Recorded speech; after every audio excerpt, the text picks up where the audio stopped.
All right, so the Articles of Confederation are terrible. How do we fix that? I start with that for a reason. I do want you to keep in mind the idea going into the Constitutional Convention is we're just going to make some tweaks to the Articles. It's not we're going to rewrite everything, even though that's what ends up happening. One of the main things to keep in mind for the Constitution is how much compromise impacted the document. And compromise is a really weird term for us to think about here in the present day in 2020, but compromise is kind of how democracies are supposed to function. You need to get both sides to come together, sacrifice a little, get a little, in order to make sure that something is good for everyone. So keep this question in mind. How did different interest groups seek compromise at the Constitutional Convention? The way we're going to frame that and kind of think about it as we go through it is, what is this group and what is their stance and why do they believe that? What's the other group, what's their stance, why do they believe that? And then how do they compromise within those positions? So here's some brief overarching information about the Constitutional Convention. We got James Madison up there, who's known as the father of the Constitution, so he's a big deal. It's May 1787, 55 delegates from 12 of the 13 states. Rhode Island refused to participate. That will be the Constitutional Convention in Philadelphia. George Washington is the presiding officer, and James Madison is known as that, as I said, the father of the Constitution. He's going to be the main figure in kind of getting this done and accomplished. Thomas Jefferson and John Adams are not there. People who will become future presidents are not actually there at the founding of this. And keep in mind, Thomas Jefferson, writer of the Declaration of Independence, John Adams, big founding father in push for freedom as a patriot, and they're not there, so it's a little interesting. So let's start with our first competing idea, and it's between big states and small states. Now keep in mind, under the Articles of Confederation, each state had one vote. And what that means is no matter how big you are, you have as much say as whatever the smallest state says. So big states do not like this, and small states like this. So the Virginia plan suggests, let's have 3 branches for our national government. Let's have a bicameral legislature. So bicameral means 2 houses. Under the Articles, it was 1 house, the Congress. Now we want 2 houses, which we still end up calling Congress, but 2 houses. He wants a president, and they want the number of votes in those houses to be based off of population, which makes sense. Virginia is very populous, so this would give them more power. The idea behind all of these competing ideas is what is going to give my group of people the most power. They want to shift that power from the states, where it had been under the Articles of Confederation, and shift it more towards a federal government, of which they have more of a say than other states do because they're larger. New Jersey, on the other hand, small state, does not agree with this. They want to just simply revise the Articles, so we're not throwing in a president, we're not making it bicameral, let's just keep it 1. They want a unicameral legislature, just the 1 Congress that had been around. They do not want an executive branch, no president. And they want equal representation. Now, when we say this equal representation, it's important to keep in mind, equal doesn't mean equal. Equal representation means New Jersey gets as many votes as Virginia gets. That's equal in that they're both, let's say, 1 or 2, but it's not actually equal. Because there are more people in Virginia, just mathematically, that 1 vote broken out to all those people is much smaller than the 1 vote broken out to all the people who vote in New Jersey. They want to keep the power with the states, which makes sense because they're small. They're not going to be able to wield a lot of power at a federal level, so let's keep the power to the states. The key I want to make in all of this is about power. Look, the subheading of AP US history and all history in general is people trying to get power. The unique feature of America is supposed to be around the idea of giving freedom to people. And we're going to see throughout American history how really that's going to be, how can wealthy, influential, elite people end up holding and controlling power? Power can mean things on an economic level, at a political level, at a social level, at a religious level, as we saw in New England, but how can they hold on to power? And that's the sad reality of America, and even today, and look, Thomas Hobbes would say, that's people for you, they're evil. But that is something that I think you should take a look around today and go, how can power be a corrupting influence? But that's a side tangent, so I'll go back to what I was talking about. They solved this with the Great Compromise, or the Connecticut Compromise, because Roger Sherman is from Connecticut, but I digress. And basically they say, all right, let's have 3 branches of government.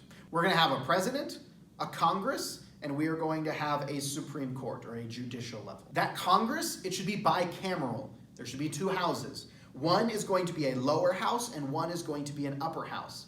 This lower and upper house harkens back to parliaments in general. And think about this in terms of status. That's what we mean by lower and upper. The lower house is going to have their votes be determined by population.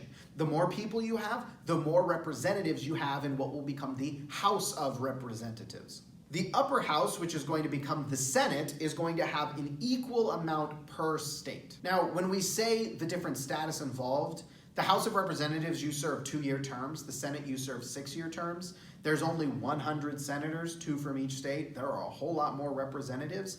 It's not as great to be a representative versus a senator. Now, both of those are very prestigious positions for us, but not if you're at that level. Nothing makes this more clear than if you watch a hearing in the House versus a hearing in the Senate. The hearing in the House, it's just like way more childish, and there's like name calling, and it's just all sorts of grandstanding. And the Senate, there's a lot less of that because they view themselves as an upper body. But this creation of this bicameral legislature and this upper and lower house is going to be really significant moving forward. I'm recording this, and Ruth Bader Ginsburg has just died, and there is a conversation about what should the Senate do for confirmation. And there's a conversation about, well, what happened last time, and the Republicans control it, and what about filibustering, and what can happen, and it really is boiling down to there could potentially be some really dramatic changes to the Senate. And one of the interesting things to point out is, well, you know what? I'm going to save that for the Electoral College. There's another competing idea, and it's between the North and the South. When you see North and South, you're probably like, slavery? And yes, slavery is going to play a big part in this. Now, it's interesting to note in the Constitution, they don't refer to slavery by name as slavery, but it does create an expectation and a precedent going forward that slavery is going to exist. There are some people who came to this convention and they were like, we're gonna ban slavery. And the South was like, we're gonna literally leave. And then everyone was like, okay, well, I guess we can't end slavery then. So we'll have to figure something else out. The most significant of these is called the 3/5 compromise. And basically the way this breaks down is, all right, how are we gonna count people? We have to count people when it comes to who's paying taxes. The more people, the more taxes. But we also need to count them in terms of representation. Remember, the more representatives, the more power you have in voting. So the South says we want to count slaves as one white person when it comes to representation. That'll let us count our slaves as a white person, and then that gives us even more people, so that gives us an advantage. But we don't want to count them for taxation, because then we have to pay the extra taxes. So let's count them for representation and not taxation. Whereas the North is the reverse. They don't have as many slaves, and so they go, well, I don't want to count slaves for population, for representation, because then the South gets more an advantage. But, let's count them for taxation, because then the South has to pay more money. And what they settle in on is the 3/5 compromise. So if you ever wondered what is the value that the founding fathers of America at the time gave towards black people, and specifically enslaved black people, the answer is 3/5 of a white person. So the compromise they make is white people count as 1, enslaved African Americans will count as 3/5, and those are going to be the numbers for both representation and taxation. Now, the North really wants to have the federal government play an impact on regulating trade, because that's going to help the growing industry that's happening in the North. Plus, a lot of trading is happening out of the North.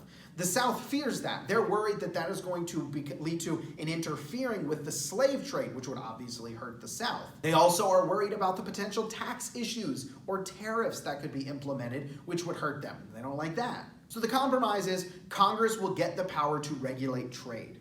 But Congress cannot tax exports. So the tobacco that's being shipped out by the South cannot be taxed. And they say we will not interfere with the slave trade for 20 years. Now, there is an expectation built in that after those 20 years, the international slave trade will stop, which ultimately does end up happening, but it doesn't have a very significant impact on the South because, well, literally, if a slave has a child, that child is enslaved. So you're creating whole new generations of people to be enslaved.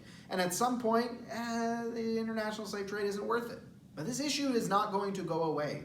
This issue about the regulation of the economy, the regulation of trade, especially between the North and the South with the idea of slavery, is going to pop up again and again and again until we ultimately will fight the Civil War. All right, the Electoral College.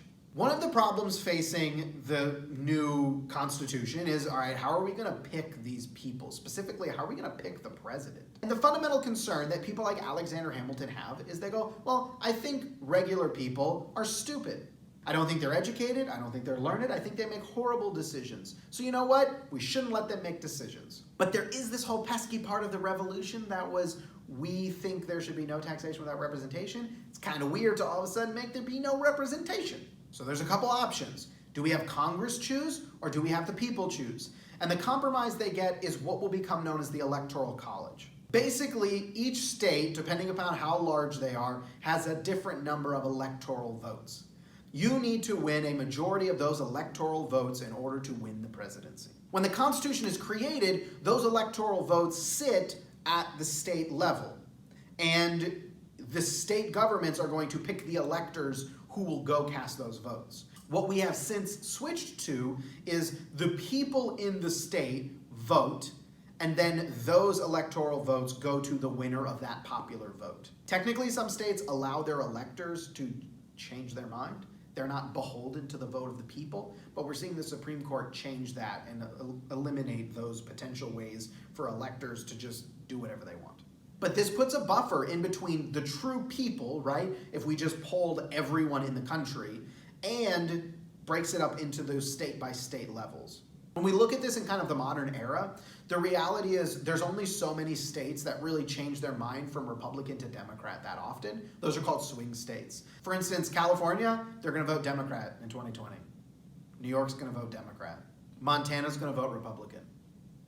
It's just going to happen. It's really states like Pennsylvania, Ohio, Florida, North Carolina. Virginia has been a little bit of a swing state, but it's going to be those states that really decide the election. It is important to note, though, that what this Electoral College does is it gives more power, vote by person basis, to people in smaller states than larger states. And that's why you're hearing a lot of conversation in recent years about eliminating the Electoral College and going simply to a popular vote. And really, at the core of that issue is, do you think that there should be a separation between the people, regular everyday people, and some sort of other elite type system? This is what I was talking about before about power. If you are in a position of holding power, you don't want to give that up. And currently, the way it lies, smaller states who typically vote Republican are holding on to their outsized weight in the Electoral College. They don't want to give that up because they're afraid that the people, right, the popular vote typically goes Democratic, is going to crush them.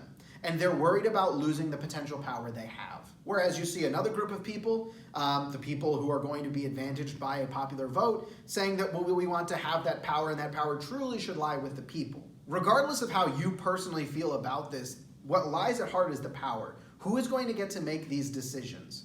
People who have power don't like giving it up, and people without power like getting power. So when it comes to the ratification process, actually agreeing on the Constitution, there's going to be a few issues that arise. A couple questions here. One, how did Federalists and Anti-Federalists differ in their ideas about the role of the government in the United States? And two, how did these groups play a role in the ratification debate? So on September 7th of 1787, all but 3 delegates will sign the final draft of the Constitution, and now it goes to the states. They need to get 9 of the 13 states to agree, and this is where we run into some problems. There's 2 groups of people, Federalists and Anti-Federalists. Federalists believe in, well, the federal government. Anti-Federalists believe more in the state government. They're concerned about the rights of the people, the individual, and the states. There you can see some major players involved.